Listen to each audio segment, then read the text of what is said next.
Everybody, BK with Masada Tactical here with another video. And today I want to discuss a strike, one of my favorite strikes, and that's a palm heel strike.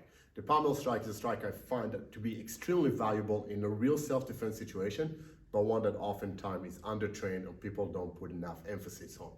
Reality is that when I talk about a true self-defense, so I'm not talking about sports fighting where I'm potentially wearing gloves, right? If I was to hit with hard knuckles against something else that's hard, let's say someone's skull, my knuckles are probably going to end up getting fractured. It's called a boxer's fracture for a reason, right? It's going to put me out of the fight. So a big element in me fighting an opponent, it's not just creating as much damage as I can, but also keeping myself safe as I'm doing so I can stay in the fight and not put myself out of it.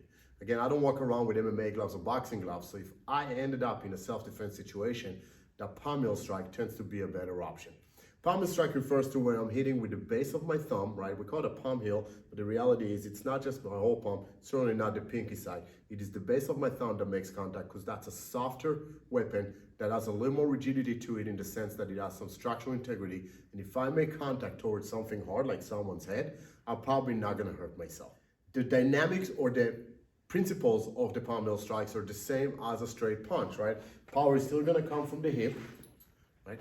I'm still gonna extend, I'm gonna stop short of full extension of the joint, and I'm gonna recoil at the end, right? The only exception is instead of making a fist, I'm gonna pull my fingers back. I don't want my fingers making contact with the head first either, because again, chances of injury. So I wanna make sure I pull them back. We used to teach, and I know a lot of people still do, curling the fingers in this manner. The reality is, a lot of people find that difficult. It is not very comfortable, requires a little bit of wrist flexibility. Also under stress, it's not very natural for me to do that. But we are with our hands open all the time. So as long as I pull my fingers backwards, I'm safe enough.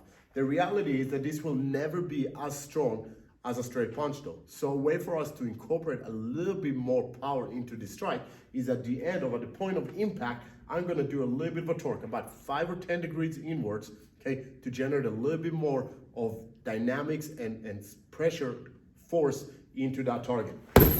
And at the end of every strike, just like we do with anything else, I'm recoiling back. So I can strike either hand, okay, in a real fight without being overly concerned about what am I hitting. Okay, if I hit someone's head, I'm still gonna be safe. If I hit someone's softer areas, let's say midsection or torso, it's probably not gonna do as much damage as a straight punch, but it's still gonna be effective enough for me to stay in the fight and hopefully dominate it.